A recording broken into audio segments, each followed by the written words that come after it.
ईश्वर पिता, हामी तपाईलाई धन्यवाद चढाउँदछौँ। तपाईले हामीलाई हप्तौँभरि तपाईले सुरक्षा राख्नुभयो। हामीलाई हरेक कुराबाट, जोखिम दुर्घटनाहरूबाट जोगाउनु भयो, परीक्षाहरूबाट जोगाउनु भयो। हामी तपाईलाई धेरै धेरै धन्यवाद चढाउँदछौँ यस बिहानमा।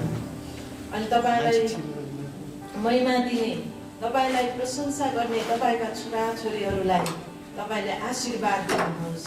र प्रभु, तपाईँ आज हामीसँग हुनुहुन्छ, किनभने तपाईको नाउँ इम्मानुएल।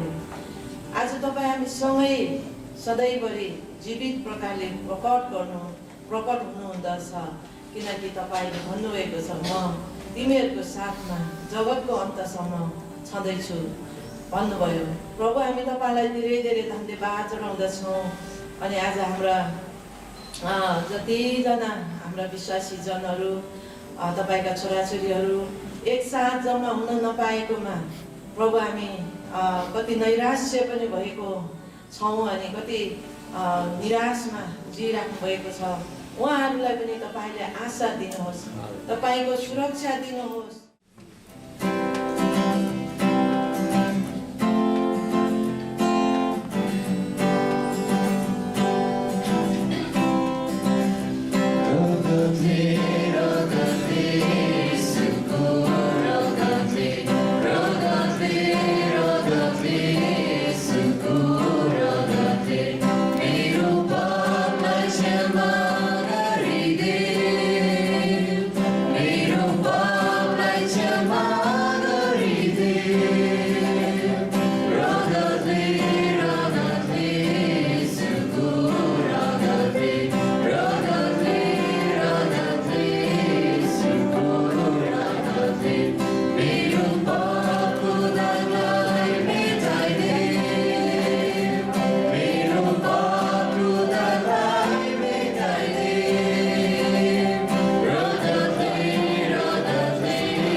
तपाईँको व्यवस्थालाई म कति प्रेम गर्दछु, दिनभरि म तिनै माथि मनन गर्दछु। तपाईँका आज्ञाहरू सदाकाल मसँग छन् र तिनले मेरा शत्रुहरूभन्दा मलाई बुद्धिमान तुल्याउँछन्। मेरा सबै शिक्षकहरूभन्दा मेरो अन्तर्ज्ञान ज्यादा छ, किनकि म तपाईँको कानुनहरूमाथि मनन गर्दछु। धर्मगुरुहरूको भन्दा मेरो समझ अझ बढी छ, किनभने म तपाईँका आदेशहरू पालन गर्छु। तपाईँको वचन पालन गरौँ भनेर मैले आफ्ना घोडालाई हरेक खराब मार्गबाट अलग राखेको छु। तपाईँका नियमहरूबाट म तर्केको छैन, किनकि तपाईँले नै मलाई सिकाउनु भएको छ। तपाईँका वचनहरू मेरो जिब्रोमा अति स्वादिष्ट छन्, महभन्दा पनि मेरो मुखमाथि बढी मिठा छन्। तपाईँको आदेशहरूद्वारा म समशक्ति प्राप्त गर्छु, यसकारण हरेक झुटा मार्गलाई म घृणा गर्दछु। आमेन।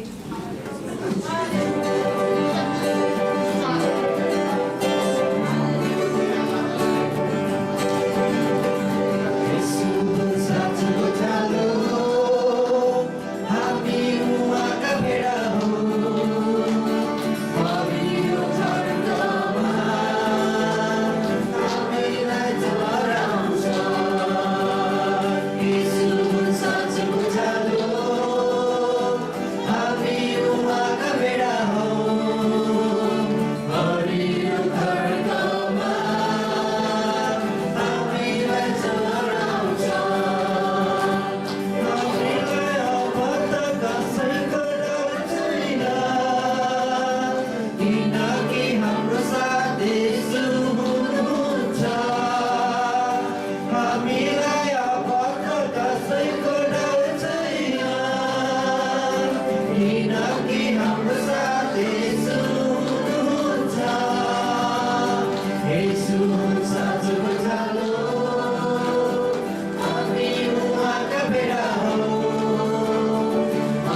परमेश्वरको जीवित वचन हिब्रू 11:6 यसरी भन्दछ, विश्वास बिना परमेश्वरलाई प्रसन्न पार्नु असम्भव छ, किनकि जो परमेश्वरको नजिक आउँछ त्यसले परमेश्वर हुनुहुन्छ र उहाँलाई खोज्नेहरूलाई उहाँले प्रतिफल दिनुहुन्छ भन्ने पक्का विश्वास गर्नुहुन्छ। आमेन। प्रभु हामी तपाईँलाई धन्यवाद दिँदछौँ तपाईँको पवित्र वचनको निम्ति, तपाईँको जीवित वचनको निम्ति। प्रभु हामी तपाईँलाई विश्वास गर्दछौँ किनकि तपाईँ जीवित हुनुहुन्छ। प्रभु तपाईँ हाम्रो माझमा हुनुहुन्छ। प्रभु जसरी तपाईँले जुन प्रतिज्ञा प्रभु हामी मानिस जातिमाथि गर्नुभयो, प्रभु जसले खोज्छ मलाई त्यसले मलाई खोजेर भेटाउनेछ। प्रभु हामी तपाईँलाई खोज्दछौँ प्रभु, किनभने तपाईँ खोजेर भेटाउने परमेश्वर हुनुहुन्छ। प्रभु तपाईँ हाम्रो प्रार्थना सुन्नुहुने परमेश्वर हुनुहुन्छ। प्रभु तपाईँ जीवितहरूका जीवित परमेश्वर हुनुहुन्छ। प्रभु हामी तपाईँलाई धेरै धन्यवाद दिँदछौँ। प्रभु हिजोको दिनसम्म प्रभु हामी बरालिएका थियौँ। प्रभु हामी संसारका ती कुराहरूमा रुमलिएका थियौँ। प्रभु संसारका ती मोज मजाहरूमा हामी आफ्नो ध्यान प्रभु आफ्नो सब कुरा त्यसमा हामी लगाइरहेका थियौँ। प्रभु तर प्रभु तपाईँको प्रेमले प्रभु तपाईँको त्यो अनुग्रहले प्रभु त्यो कुरा हामीलाई स्मरण गराउनु भयो। प्रभु हामीलाई सचेत गराउनु भयो। प्रभु हामीले तपाईँलाई माथि बोल्नुपर्छ। प्रभु तपाईँको त्यो वचनमा मात्रै ध्यान दिनुपर्छ भन्ने कुराहरू हामी तपाईँलाई धन्यवाद दिन्छौँ सबै कुराको निम्ति। प्रभु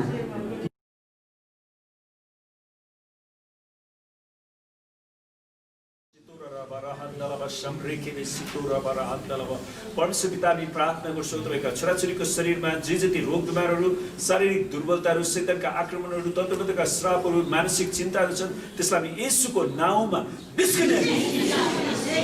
येशूको कुराको चोटमा ती सबै रोगहरू निको भइसकेका हामी घोषणा गर्दछौँ। प्रभु तपाईँले छुनुहोस् आफ्नो छोराछोरीलाई, शिरदेखि तलसम्म तपाईँको रगतले ढाक्दछौँ र तपाईँको पूर्ण चङ्गाई माग्दछौँ येशूको नाउँमा। र आउनुहोस् हामी प्रार्थना गरौँ। परमेश्वरको वचनले भन्छ जजनाले काम नगर्नेले खाना पनि नखाओस्। आमेन। त्यसै तपाईँ जतिजना काम गरिरहनु भएको छ, तपाईँको अर्थतन्त्रमा, तपाईँको कारोबारमा, तपाईँको तलबमा वृद्धि चाहिन्छ, परमेश्वरको आशिष चाहिन्छ भने हात उचाल्नु होला र म तपाईँको लागि विशेष प्रार्थना गर्दछु। आउनुहोस् हामी प्रार्थना। हालेलुया। ओ रब शिखर रब रहतलब परमेश्वर पिता हामी प्रार्थना गर्छौँ तपाईँका छोराछोरीले जसरी प्रभु तपाईँको वचन अनुसार विभिन्न व्यवसायमा रहेर काम गरिरहनु भएको छ, प्रभु यी मेहनती र परिश्रमी हातहरूलाई तपाईँले प्रशस्त आशिष उन्नति दिनुहोस्। उहाँहरूको कारोबारमा, उहाँको आर्थिक स्रोतहरूमा प्रभु तपाईँले आशीर्वाद दिनुहोस् अनि उहाँको कारोबारको भोल्युमहरूलाई बढाइदिनुहोस्। प्रभु चाहिँ हामी तपाईँसँग बिन्ती गर्दछौँ। उहाँको आम्दानीका स्रोतहरूलाई तपाईँले बढाइदिनुहोस् र प्रभु ताकि हाम्रो मनलका हरेक सदस्यले असल घाँस बाँस कपास शिक्षा दीक्षा प्राप्त गर्न सकुन् र आफ्नो सृष्टिकर्ता परमेश्वरको महिमा गर्न सकुन्। प्रभु जसरी तपाईँले आशिष दिनुहुँदछ अनि हरेकलाई दशांश स्वेच्छाको भेटी दिन सिकाउनुहोस् येशूको नाउँमा। हुन्छ, परमेश्वरलाई धन्यवाद होस्। र आज हामी हाम्रो सृष्टिको विवरणको बारेमा अलिकति हेर्नेछौँ र आजको विषय छ पृथ्वीको पुनर्सृष्टिको बारेमा। अनि हुन त तपाईँले अब कतिजनालाई थाहै छैन, कतिजनाले अध्ययन गर्ने मौका पाउनु भएको छैन। अनि यो एजुकेसनल सर्कलमा चाहिँ सृष्टिको बारेमा विभिन्न किसिमका विवरणहरू छन्। अनि नेपालमा पनि थ्योरी अफ इभोल्युसन तपाईँलाई थाहा छ, एउटा कोषबाट बिस्तारै विकास हुँदै हुँदै त्यहाँबाट बढ्दै गयो भनेर केही नास्तिकवादीहरूले, जसले आफूलाई वैज्ञानिक भनेर दाबी गर्छन्, उनीहरूले परमेश्वरलाई सृष्टिको विवरणबाट हटाउने प्रयास गरेका छन्। अनि आज संसारभरि नै परमेश्वरले सृष्टि गर्नुभएको त्यो छ भन्ने कुराको प्रमाण चाहिँ त्यो जीवाशेषहरू प्रमाणित गरेको छ। र हामी हेर्छौँ यसैया 55 को 8 देखि 9 पदमा यसरी लेखिएको छ। सुन्नुहोस्, यसैया 55 को 8 र 9 मा मेरा विचारहरू तिमीहरूका विचार होइनन् र तिमीहरूका चाल मेरा चाल होइनन्, परप्रभु भन्नुहुन्छ। जसरी आकाश पृथ्वीभन्दा अल्गो छ त्यसरी नै मेरो चाल तिमीहरूको चालभन्दा र मेरा विचार तिमीहरूका विचारभन्दा अलगा छन्। र संसारको मान्छेले आफूलाई जतिसुकै वैज्ञानिक शिक्षित वा मैले धेरै जानेको छु भने तापनि परमेश्वरको ज्ञानको अगाडि उनीहरू केही पनि होइन। आमेन। त्यसैले हामीले परमेश्वरको वचनलाई विश्वास गर्छौँ अनि परमेश्वरको वचन जहिले पनि विश्वासयोग्य छ। परमेश्वरको वचनलाई हामीले आदर गर्न सक्छौँ अनि परमेश्वरको वचनमाथि भरोसा गर्न सक्छौँ। सुन, सृष्टिको विवरणलाई परमेश्वरको दृष्टिकोणबाट व्याख्या गरिनुपर्छ। यो सृष्टिको विवरणलाई हामीले परमेश्वरको दृष्टिकोणबाट हेर्नुपर्छ। मानिसहरूले आफ्नो दृष्टिकोणबाट परमेश्वरलाई टाढा लाने प्रयास गरेका छन्, तर बाइबल शास्त्र परमेश्वरको वचनले आफ्नो सृष्टिको बारेमा के दिनुभएको छ, के बताउनु भएको छ, त्यसलाई हामी हेर्नेछौँ। अनि यो मानिसको दृष्टिकोणबाट होइन। यसैया 45:18ले उत्पत्ति 1:1मा बताएको सृष्टि महिमित थियो भन्ने कुरा जनाउँछ। यसैया 45:18 तपाईँले त्यहाँ यसरी लेखिएको छ, किनकि परमप्रभु यसो भन्नुहुन्छ, उहाँ जसले आकाश सृष्टि गर्नुभयो उहाँ नै परमेश्वर हुनुहुन्छ, जसले पृथ्वीको रूप रच्नुभयो र बनाउनु भयो र त्यो बसाल्नु भयो। उहाँले त्यो खाली हुनलाई सृष्टि गर्नु भएन, तर उहाँले त्यो आबाद गर्नलाई बनाउनु भयो। त परमेश्वरले खाली हुनको लागि सृष्टि बनाउनु भएको थिएन, आबादी हुनको लागि। आमेन। अनि दोस्रो पत्रुस 3:5-7ले पनि यो कुरा भन्छ, जाने बुझिकन पनि तिनीहरू यस कुराको वास्ता गर्दैनन् कि परमेश्वरको वचनद्वारा स्वर्गहरू अघिदेखि नै थिए र पृथ्वी पानी बाहिर र पानीभित्र खडा थियो, वा पानीद्वारा र पानीबाट बनाइयो। अर्को अनुवाद त्यसरी पनि गर्न सकिन्छ, केजीबी, किङ जेम्स भर्सन। त पृथ्वीको सृष्टिको बारेमा हामी त्यो कुरा देख्छौँ, पृथ्वी पानीद्वारा र पानीबाट, अनि त्यसको बारेमा हामी विस्तारै छ। म तपाईँलाई एउटा कुरा के बताउन चाहन्छु भने, हिब्रू, हाम्रो पहिलो बाइबल हिब्रू भाषामा लेखिएको थियो, अनि हिब्रू भाषामा चाहिँ युनिभर्स शब्द रहेनछ क्या। त्यसैले आदिमा परमेश्वरले आकाश र पृथ्वी सृष्टि गर्नुभयो भनेको छ नि, त्यसले चाहिँ सम्पूर्ण युनिभर्सलाई सृष्टि गर्नुभयो भन्ने जनाउँछ उहाँले, परमेश्वरले।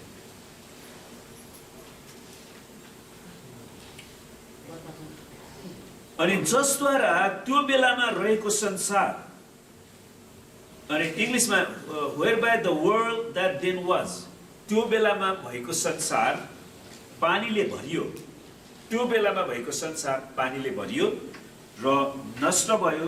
तर अहिले भएका स्वर्गहरू पृथ्वी भक्तिहीन मानिसको इन्साफ र विनाशको दिनसम्मको लागि त्यही वचनद्वारा आगोको निम्ति साँची राखिएका छन्। पत्रुसले पनि एउटा कुरा के स्टार्ट गर्छ भने, त्यो बेलाको संसार र अहिलेको संसार। अब अहिलेको संसार कहाँबाट सुरु भयो भन्नुहोस् त, कहिलेबाट? तपाईँले उत्पत्तिको पुस्तक पढ्नु भएको छ कि छैन? आजको वचन पढेपछि आजको वचनलाई बुझ्नलाई तपाईँले पहिलो कुरा पृथ्वी उत्पत्ति 1 अध्याय पुरै पढ्नुपर्छ।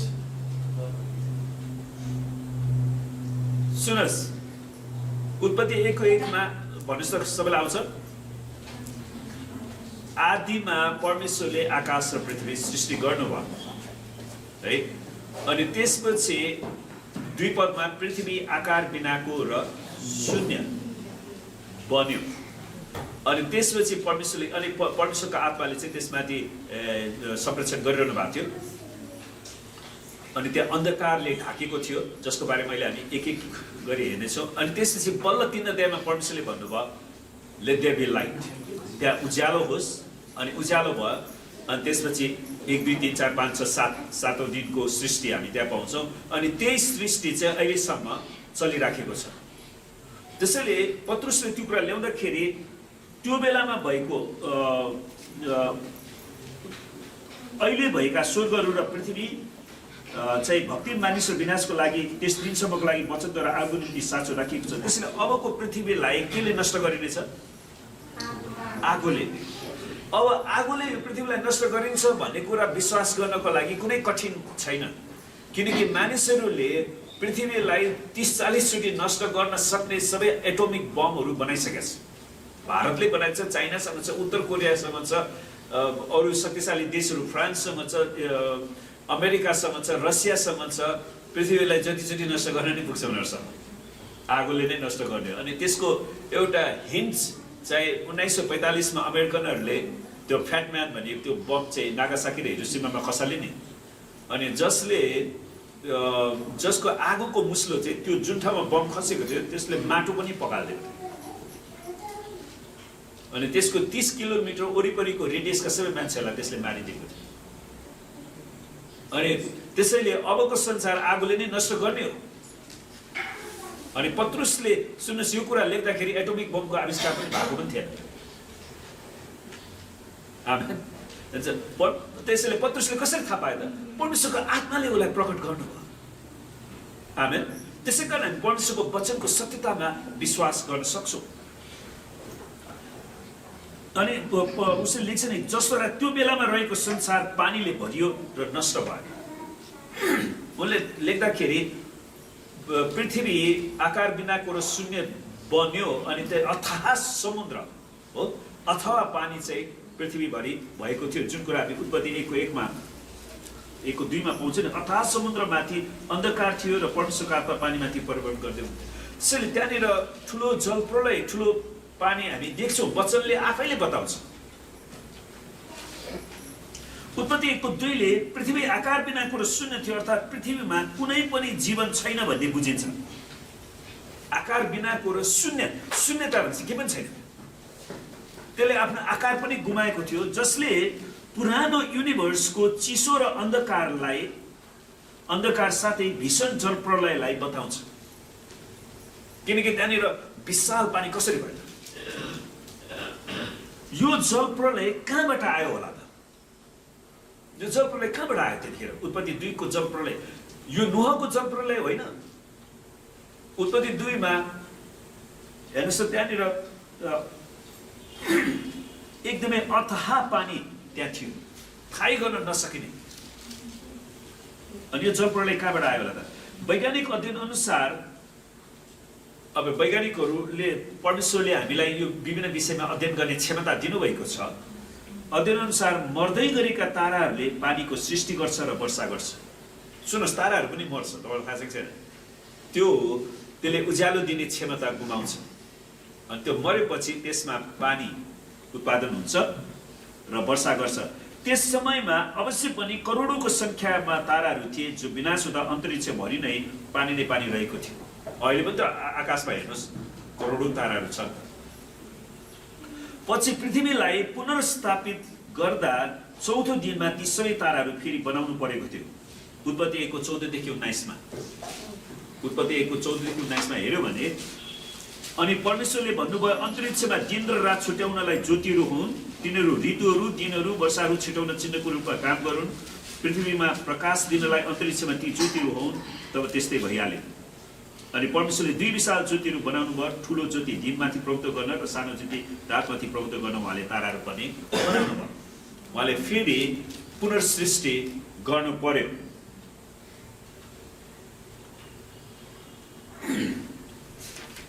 र यसबाट हामी यो बुझ्न सक्छौँ कि पहिलो सृष्टि गरिएको संसार पूर्ण रूपमा नष्ट भयो। आदिमा परमेश्वरले आकाश पृथ्वी सृष्टि गर्नुभयो, त्यसपछि पृथ्वी चाहिँ पूर्ण रूपमा जल प्रलय भएको हामी देख्छौँ, नष्ट भएको छ पानीले। त उत्पत्ति 1:2 पछि परमेश्वरले त्यहाँ उज्यालो होस्, उत्पत्ति 1:3 भनेर उत्पत्ति 1:35सम्म सृष्टि गर्नुभएको विवरण पाउँछ। 1:39सम्म 1:3देखि 39सम्म उहाँले 6 दिनको अन्तरालमा विभिन्न कुराहरू सृष्टि गर्नुभयो, पृथ्वीलाई फेरि आबादीपूर्ण बनाउनु भयो। अनि 6औं दिनमा बल्ल परमेश्वरले मानिसलाई आफ्नो स्वरूपमा बनाउनु भयो र पृथ्वीको शासकको रूपमा स्थापना गर्नुहुन्छ। अनि 7औं दिन परमेश्वरले विश्राम लिनु। त यस पद अनुसार सबैभन्दा पहिले परमेश्वरले के कुरा सृष्टि गर्नुभयो होला त?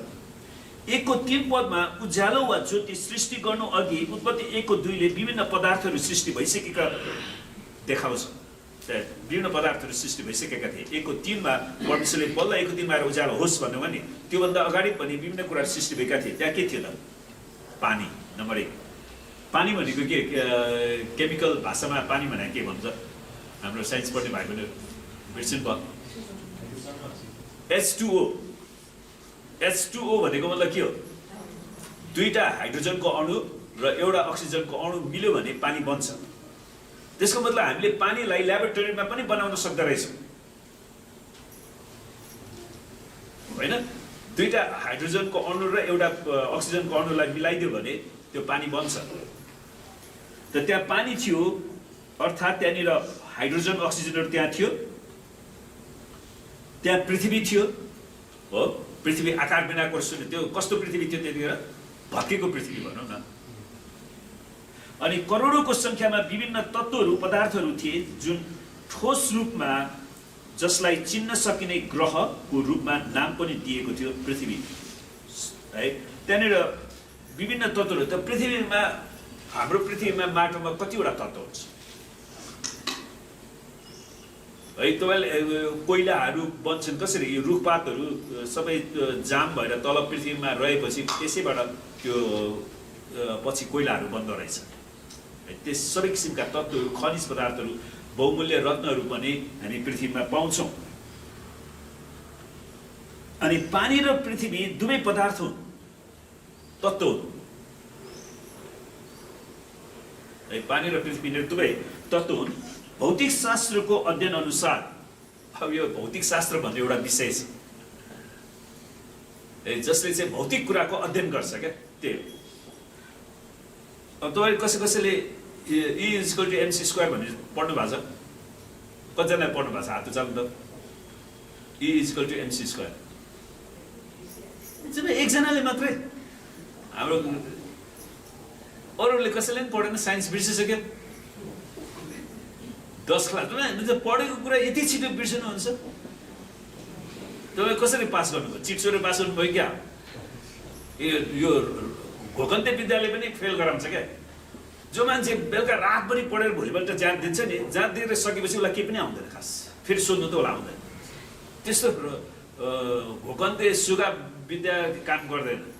तपाईँले हरेक कुरालाई बुझेर गर्नुपर्छ। E=mc² को अर्थ के?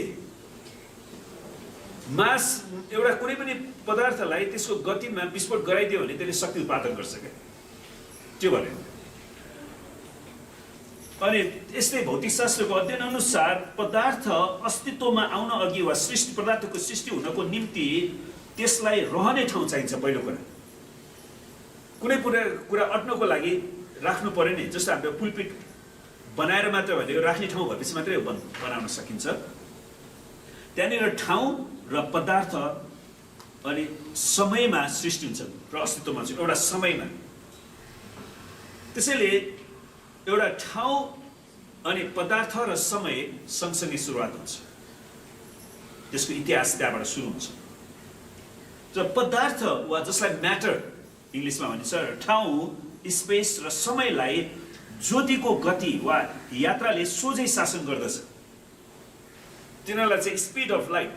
अब तपाईँलाई अर्को एउटा सानो प्रश्न, सूर्यबाट पृथ्वीमा प्रकाश आउनलाई कति मिनट लाग्छ?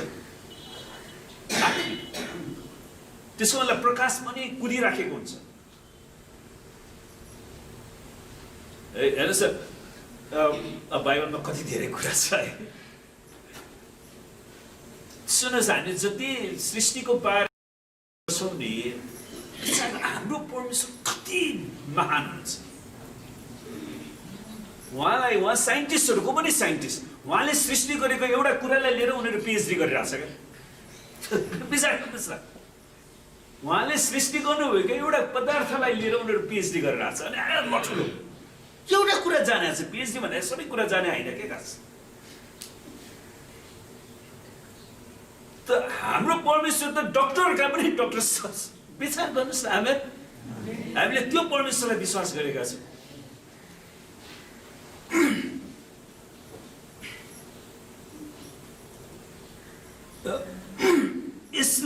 यसैले उत्पत्ति 1:3 मा परमेश्वरले त्यहाँ उज्यालो होस् भन्नुभन्दा अगाडि नै पृथ्वी, पानी र युनिभर्स र समयको पहिले नै सृष्टि भइसकेको थियो। बुझ्नुभयो? परमेश्वरले आकाश र पृथ्वी सृष्टि गर्नुभयो भन्दाखेरि त्यहाँनिर उज्यालो होस् भन्नुभन्दा अगाडि नै पृथ्वी, पानी, सम्पूर्ण युनिभर्स र समय यो पहिले सुरु भइसक्यो। किनकि आदिमा परमेश्वरले आकाश र पृथ्वी सृष्टि गर्नुभयो भने सबै कुरा परमेश्वरबाट सुरु भएको छ। कुनै पनि कुरा आफै इभोल्युसन भएर, अब एक कोषीय जीव, सुन्नुहोस्, इभोल्युसन थ्योरीको कुरा के भने पहिला एक कोषीय जीव थियो, अनि एक कोषबाट 2 कोष भयो, 2 कोषबाट मल्टिप्लाई हुँदै हुँदै हजारौँ कोष भयो, त्यहाँबाट जलचरहरू सुरु भए, पानीमा माछाहरू भए, त्यसपछि पानी र जमिनमा बस्ने सबै प्राणी सुरु भयो, त्यसपछि जमिनमा सुरु भयो, अनि बाँदरहरू भयो, बाँदरबाट विकास भएर मान्छे भयो। अनि बाँदरबाट मान्छे विकास भइदिए अहिले पनि जङ्गलमा बाँदर पाइन्छ नि। अनि त्यो बाँदरबाट मान्छे विकास हुँदै गरेको प्रोसेस त अहिले पनि भइरहनु पर्ने हो नि त। कुनै बाँदरले मान्छे जन्माछ? यहाँ त फेरि नेपालमा त जे पनि हुन्छ, गाईले मान्छे जन्मायो भन्ने चाहिँ चाहिने झुटो कुरा दिन्छ। त्यसैले सबै कुरालाई हामीले पत्याउन सक्दैनौँ। सबै कुरा परमेश्वरले जे बनाउनु भएको थियो त्यो। सुन्नुहोस्, बाँदरले बाँदरै जन्माउँछ, कुखुराले कुखुरै जन्माउँछ, हाँसले हाँसै जन्माउँछ। आमेन। मान्छेले मान्छे नै जन्माउँछ। मान्छेले कहिले कुकुर जन्मा थाहा छ? कुकुरले मान्छे जन्माएको पनि त थाहा छैन। त्यसैले त्यो विकासवादको सिद्धान्त झुटो सिद्धान्त हो। त्यहाँ उज्यालो होस् भन्न अघि अन्धकार पनि पहिले नै थियो, हो कि न भन्नुहोस् ल? त यो खाली भौतिक अन्धकार, रातको अन्धकार मात्र होइन, तर आत्मिक अन्धकार पनि हो। अन्धकारले दुवैलाई जनाउँछ। जहाँ पवित्रता र मिलाप थिएन, त्यो सम्पूर्ण ध्वस्तको अवस्थामा थियो। यहाँबाट हामी यो निचोडमा आउन सक्छौँ। उत्पत्ति 1 को 3 देखि 31 को सृष्टि विवरण भन्दा अघि नै पृथ्वी र एउटा युनिभर्स ब्रह्माण्ड थियो, अर्थात् पृथ्वीले एउटा निश्चित ऐतिहासिक समय बिताइसकेको थियो।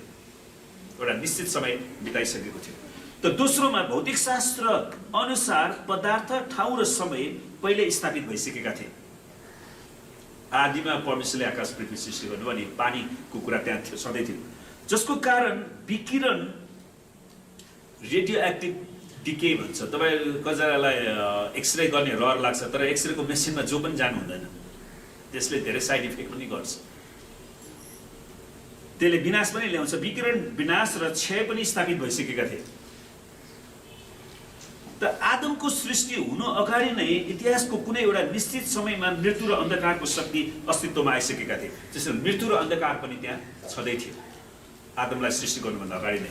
त पृथ्वीको भौगोलिक विवरणबारे बाइबलको आलेखलाई, बाइबलको आलेख भनेको बाइबलको रेकर्डलाई वैज्ञानिक आविष्कार र अनुसन्धानले पनि सत्य साबित गरिदिएको छ। यसो र उहाँको क्रुसको बलिदानबारे बाइबलको विवरण साँचो हो भने मानिसको पतन र उद्धारको आवश्यकता, स्वर्ग र नरक र आउने इन्साफ, इजरायल र तिनका पिता पुर्खाको इतिहासबारे बाइबलको विवरण पनि साँचो हो। आमेन। साथै मूसा र लाल समुद्रको विभाजन, मूसालाई परमेश्वरको शक्तिद्वारा लाल समुद्रको विभाजन गर्न अनुमति दिनुभयो अनि हिजकिया राजालाई चिन्हको निम्ति परमप्रभुले घामको छाया 10 कदम पछि सारिदिनु भयो। तपाईँलाई थाहा छ हिजकिया राजाको आयु के भयो? 15 वर्ष परमेश्वरले थपिदिनु भयो। जुन कुरा दोस्रो राजा 20 को 9 देखेका त परमेश्वरको जनको जीवनमा धेरै आश्चर्य कर्महरू छन् जसलाई हामी विश्वास गर्न सक्छौँ। यहोशूको प्रार्थनाको कारण सूर्य र चन्द्रमा थामिए, अस्ताउन आतुरी गरेन त्यो लडाईको समयमा। जुन कुरा 10 को यहोशू 10 को 12 देखि 14 पाइन्छ भन्ने विवरण सबै साँचो विवरण हुन्। साथै वर्तमान आकाश र पृथ्वीलाई अर्थात् हाम्रो संसारलाई 6 दिनमा, एक दिनको 24 घण्टाको दरमा परमेश्वरको वचनले भने जस्तै करिब 6000 वर्ष अघि बनाउनु भयो अहिलेको यो सिस्टम। विचार गरिनुपर्ने कुरा यो पनि छ कि पृथ्वीमा भेटिएका जीवावशेष, फसिल्स भन्छ है, को आयु विकिरणद्वारा क्षय हुने सिद्धान्तको अध्ययनबाट यो पत्ता लागेको छ कि पृथ्वीको सबैभन्दा पुरानो चट्टानको आयु 3 अर्ब 80 करोड वर्ष 3.8 बिलियन देखिएको छ भने पृथ्वीमा पाइएको ठूलो जीवको पहिलो जीवावशेष झन्डै 50 देखि 70 करोड वर्ष पुरानो देखिएको छ। त्यो पहिलो। यसबाट वैज्ञानिकहरू यस निष्कर्षमा पुगेका छन् कि उत्पत्ति 1 को 3 देखि 31 पदहरूले बताएको 6 दिने सृष्टिको विवरण पहिले नै सृष्टि भइसकेको आकाश र पृथ्वीलाई नै पुनर्सृष्टि दिएको देखिन्छ। किनभने आदिमा परमेश्वरले आकाश पृथ्वी सृष्टि गर्नुभयो, त्यसपछि जलप्रलय, त्यहाँनिर हामी देख्छौँ अन्धकारको शक्ति, अनि त्यसपछि बल्ल 3 पदमा आएर परमेश्वरले फेरि उज्यालो होस् भनेर अनि पुनर्सृष्टि हामी गरेको पाउँछौँ। त यो आदिमा परमेश्वरले पहिलोचोटि सृष्टि गर्नुभएको आकाश र पृथ्वीको सम्पूर्ण सृष्टि विवरण होइन, यो चाहिँ 3 पदबाट अर्को विवरण हो। यदि हामीले परमेश्वरको सृष्टिमाथि विश्वास गर्ने हो भने विकासवादको सिद्धान्त स्वतः रद्द ठहरिन्छ। थ्योरी अफ इभोल्युसनले केही पनि काम गर्न सक्दैन, भने त्यो झुटा सिद्धान्त हो। किनकि उत्पत्ति 1 को 2 ले पृथ्वीलाई मृत ग्रह, कुनै पनि जीवन नभएको, आकार बिनाको र शून्य बताएको छ, हो किन 2 पदमा गएर। त अर्को पक्षमा भन्नुपर्दा आज पृथ्वीमा पाइने हरेक जीवित कुराहरू जुन जियोलोजी र बोटानी भन्छ, त्यो पढ्नु भयो होला नि कसले? कतिजना पढ्नु भएको छ जियोलोजी बोटानी? पढाएको छैन? 10 क्लास पनि पढेन, जीवशास्त्र पढेन, सबैले बिर्सिसक्नु भयो। ती सबै जीवित कुराहरू आकाश र जीव र वनस्पति, आकाश र पृथ्वीलाई 6000 वर्ष अघि पुनर्जन्म दिएपछि सृष्टि गरेका जीवनबाट सोझै जन्मिँदै आएका हुन्। पहिले परमेश्वरले 1, 2, 3, 4, 5, 6औं दिनमा अन्त्यमा परमेश्वरले मानिसलाई सृष्टि गर्नुभयो। तर मान्छेलाई सृष्टि गर्नुभन्दा अगाडि मान्छे प्राणीहरू बस्न सक्ने योग्यको पृथ्वीलाई फेरि उहाँले आबादी योग्य बनाउनुहुन्छ, अनि त्यहीबाट नै आजसम्म यो पृथ्वी चलिराखेको छ। साथै ती सृष्टि गरेका वनस्पति, बोटबिरुवाहरू, पन्छीहरू र भूजन्तु, जलजन्तुहरू सबै तिनीहरूको आफ्नै स्वरूपमा किसिममा बनाइयो। After his kinds, after their kinds भनेर केजीमा लेखेको छ। तिनीहरूको आफ्नै स्वरूप भनेको छ, जुन कुरा उत्पत्ति 1 को 11, 12, 21, 25 मा तिनीहरूको आफ्नो स्वरूपको नमुना परमेश्वरले कहाँबाट लिनुभयो होला? तिनीहरूको आफ्नै स्वरूपमा बनाउनु भयो भनेको छ। कहाँबाट लिनुभयो त्यसको नमुना? अवश्य पृथ्वी विनाश हुनु अघि बाँचेको वा जिएका वनस्पति, जीवजन्तुबाट तिनीहरूको नमुना लिनुहुन्छ। तर मानिसलाई उसको आफ्नै स्वरूपबाट बनाएको छैन। परमेश्वरले छलफल गर्नुहुन्छ नि, अब मानिसलाई चाहिँ हामी आफ्नै स्वरूपमा बनाउनुहुन्छ। अरू जीवजन्तुलाई चाहिँ तिनीहरूको स्वरूपबाट, पुरानो स्वरूपबाट बनाउनु भयो। तर मानिसलाई चाहिँ नयाँ प्रकारले सृष्टि गर्नु, उहाँको आफ्नै स्वरूपमा। जसरी पशुपन्छी र वनस्पतिलाई बनाएको थियो, मानिसलाई चाहिँ फरक प्रकारले बनाउनुहुन्छ। तर मानिसलाई परमेश्वरको स्वरूपमा बनाउनुहुन्छ। उत्पत्ति 1 को 26 मा अनि वैज्ञानिकहरूले डिएनए परीक्षणबाट यो निष्कर्षमा आइपुगेका छन्। अब डिएनए भनेर सुन्नुभएको छ, समाचार पढ्नु भने डिएनए सुन्नुहुन्छ नि। डिएनएले चाहिँ के जनाउँछ भने तपाईँलाई सजिलो भाषामा भन्दाखेरि उसको बाबुआमाको चरित्रहरू जे थियो त्यही चाहिँ छोराछोरीमा आउँछ। त्यहीबाट चाहिँ उसको को पुर्खा थिए भन्ने कुरा बताउँछ।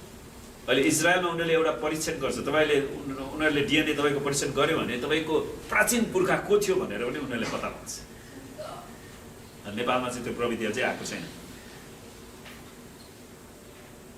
साइन्टिस्टहरूले चाहिँ त्यहाँनिर अरू मानिसहरू पनि थिए भन्ने कुरा थाहा गरेका छन्। मैले एउटा सानो क्लिप यो भेटाएको छु। अनि यो चाहिँ नि हबिट्स यिनीहरू चाहिँ 1 मिटर अग्लो भनेको 3 फिट 3 इन्च चाहिँ 1 मिटरमा त्यो अग्लो त्यो तिनीहरूको अवशेषहरू, तिनीहरूको हड्डीहरू चाहिँ नि रहेछ। अनि मैले त्यो काटेर निकालेको थिएँ। अनि त्यसरी त्यहाँनिर अरू विभिन्न मानिसहरूको, पुरानो समयका ती मानिसहरूको हड्डीहरू, अवशेषहरू पाएको छ कि आजका हरेक पुरुष, स्त्री, बालक पहिलो मानिस आदमबाटकै हो। सुन्नुहोस्, हामीहरू जो जति छौँ हामीहरू सबै आदमबाटकै हो। त्यसैले हामीमा कुनै पनि जात छैन। संसारमा 2टै मात्र जात छ, स्त्री जात र पुरुष जात। आमेन। अब कोही मान्छेहरू क्रिस्चियन भइसकेपछि पनि जातको कुरामा फसिरहेछ। मानव शास्त्रलाई अध्ययन गर्नु पर्यो नि, उसको कहाँबाट सुरु भयो? परमेश्वरले 4 किसिमको मान्छे सृष्टि गर्नुभयो भनेको छैन नि। त्यो त परमेश्वरको सृष्टिलाई रद्द पार्नको लागि शैतानले लिएर आएको अर्को शिक्षा हो। टाउकोबाट सृष्टि भयो, कुमबाट सृष्टि भयो, कम्मरबाट सृष्टि भयो, खुट्टाबाट सृष्टि भयो भनेर बिना भएको नभएको कुरा उनीहरूले बताउँछ।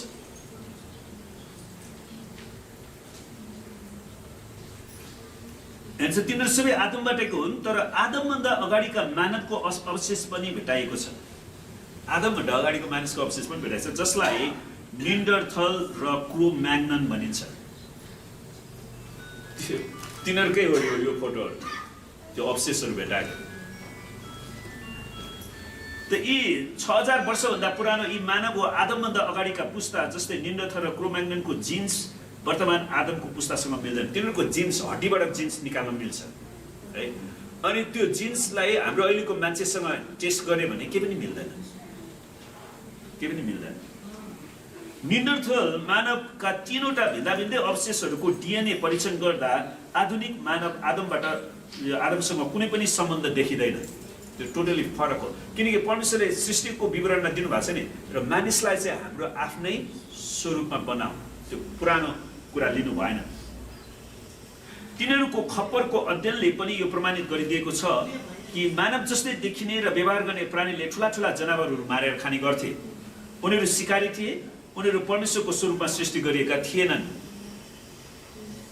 त बाइबलले बताएको परमेश्वरको स्वरूपमा सृष्टि गरिएको पहिलो मानव आदमको पतनपछि उसका पुस्ताले खेतीपाती र गोठालो काम गरेको देखिन्छ। उनीहरूले पेसा चाहिँ आदम आफैले नै कृषिमा सब गए होइन परमेश्वरलाई हुन्छ। बाइबलले बताएको परमेश्वरको स्वरूप र सृष्टि गरिएको पहिलो मानवले आदमको पतनपछि उसका पुस्ताले खेतीपाती र गोठालो काम गरेको हामी देख्छौँ। आदम आफैले पनि परमेश्वरले उसलाई बगैँचामा राख्नु भएको थियो होइन। त्यो नोहको जलप्रलयपछि मात्र निम्रोदले शिकार गरेको देखिन्छ। उत्पत्ति 10:9 नोहको जलप्रलयपछि मात्र शिकारी पेसामा जान्छन्। हालसालै ओरेगन भन्ने युएसए मा भेटाइएको एउटा मानव कपाल, पुरानो मान्छेको कपाल 10,000 देखि 12,000 वर्ष पुरानो ठहरिएको छ। यो कपालको डिएनए परीक्षणपछि विज्ञानको लागि एउटा रहस्य बन्यो है, किनकि त्यो कपाल आधुनिक मानवसित कुनै पनि सम्बन्ध राख्दैन रहेछ। त्यसको डिएनए हाम्रो कपालसँग मिल्दैन रहेछ, त्यसको फरक छ। त यसबाट हामी यो थाहा गर्दछौँ कि धर्मशास्त्रले समग्रमा यसो भन्न खोजेको छ, सबैभन्दा पहिले आदिमा परमेश्वरले आकाश र पृथ्वी सृष्टि गर्नुभयो उत्पत्ति 1:1। तर उत्पत्ति 1:2 को घटनाको विवरणले त्यहाँ बृहत ऐतिहासिक समयको एउटा ग्याप हामी पाउँछौँ। त्यहाँ समय छ सायद त्यो करोडौं वर्षको इतिहास। अनि त्यहाँदेखि बल्ल परमेश्वरले 3 मा आएर उज्यालो होस् भनेर सृष्टि गर्नुभयो। उत्पत्ति 1:1 ले महिमित आकाश र पृथ्वी बारे बताउँछ भने 1:2 ले विनाश भएको आकाश र पृथ्वी बारे बताउँछ। जसले प्लेस्टोसिन युग वा जसलाई आइस एज पनि भनिन्छ, एउटा आइस एज हिम युग थाहा छ है, को अन्त्यबारे बताउँछ। यो युग 12 देखि 14,000 वर्ष अघिको समयले पृथ्वी पूर्ण सृष्टिको विनाश र तापक्रमको गिरावट देखाउँछ। आमेन। र यो सम्पूर्ण विनाशको मुख्य कारण के थियो त भन्ने विषयमा हामी अर्कोचोटि हेर्नेछौँ। आमेन। र आउनुहोस् हामी सबैजना आँखा चिम्लौँ र हामी केही समय हाम्रो परमेश्वर सृष्टिकर्ता परमेश्वरलाई धन्यवाद दिउँ कि परमेश्वरले कति महान सृष्टिकर्ता परमेश्वर हुनुहुन्छ। परमेश्वर पिता, हामी तपाईँलाई धेरै धेरै धन्यवाद दिँदछौँ किनकि तपाईँ हाम्रो सृष्टिकर्ता परमेश्वर हुनुहुन्छ। तपाईँले पृथ्वी र त्यसमा भएका यावत थोकलाई सृष्टि गर्नुभयो।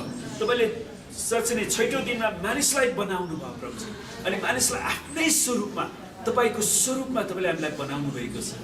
हामी तपाईँलाई धन्यवाद दिँदछौँ प्रभु, तपाईँले हामीलाई बनाउनु भयो। र हामी प्रार्थना गर्छौँ सारा मानव जातिले प्रभु आफ्नो सृष्टिकर्ता परमेश्वरको आराधना गर्न सकुन्, आफ्नो सृष्टिकर्ता परमेश्वरको सामने घुँडा टेक्न सकुन्, आफ्नो सृष्टिकर्ता परमेश्वरको सामने आफैलाई समर्पण गर्न सकुन् प्रभु। हामी बिन्ती गर्दछौँ, हामी प्रार्थना गर्छौँ नेपाल जातिहरूलाई प्रभु, नेपालका जातिहरूलाई तपाईँको वेदीमा ल्याउँदछौँ र उनीहरूलाई शासन गर्ने ती शैतानका सबै शक्तिहरूलाई हामी येशूको नाममा रद्द पार्छौँ प्रभु। हाम्रो नेपाली जातिले आफ्नो सृष्टिकर्ता परमेश्वरलाई चिन्न सकुन्, उनीहरूको आत्मिक आँखा खोलिदिनुहोस् प्रभु। हामी तपाईँसँग बिन्ती गर्छौँ, येशू नै प्रभु र परमेश्वर हुनुहुन्छ। येशू ख्रीष्टले उनीहरूको पापको लागि क्रुसमा बलिदान गर्नुभएको सत्यतालाई प्रभु तपाईँले प्रकट गरिदिनुहोस्, उनीहरूको आत्मिक आँखा खोलिदिनुहोस् र उनीहरूले येशूलाई नै प्रभु र मुक्तिदाता भनेर विश्वास गर्न सकुन्, ग्रहण गर्न सकुन् प्रभु। उनीहरूलाई हामी यस मण्डलीमा देख्न सकौँ प्रभु। हामी तपाईँसँग प्रार्थना गर्दछौँ। परमेश्वर पिता, हामी तपाईँलाई धन्यवाद दिन्छौँ यो हप्ताभरिका हाम्रो सेवाकाईमा, यात्रामा, पढाइमा, सम्पूर्ण कुरामा तपाईँले हामीलाई आशीर्वाद दिनुहोस्। हामी प्रार्थना गर्छौँ प्रभु, साँच्चै नै परमेश्वर तपाईँको आशिष यस मण्डलीमाथि राखिदिनुहोस् र हरेकलाई तपाईँले रक्षा गर्नुहोस्। तपाईँको जनहरूलाई प्रभु परमेश्वर तपाईँले आफ्नो मुख तपाईँको जनहरूमाथि चम्काउनुहोस् र हरेकलाई तपाईँले आफ्नो अनुग्रह खन्याउनुहोस् प्रभुजी। परमेश्वर पिता, हामी प्रार्थना गर्छौँ तपाईँको चेहरा तपाईँको मण्डलीमाथि प्रकाश गरिदिनुहोस् र तपाईँको शान्तिले गर्नुहोस् आफ्नो मण्डलीलाई प्रभु। तपाईँको मण्डलीमाथि तपाईँको नाउँ मात्र उचालिन सकेको होस्।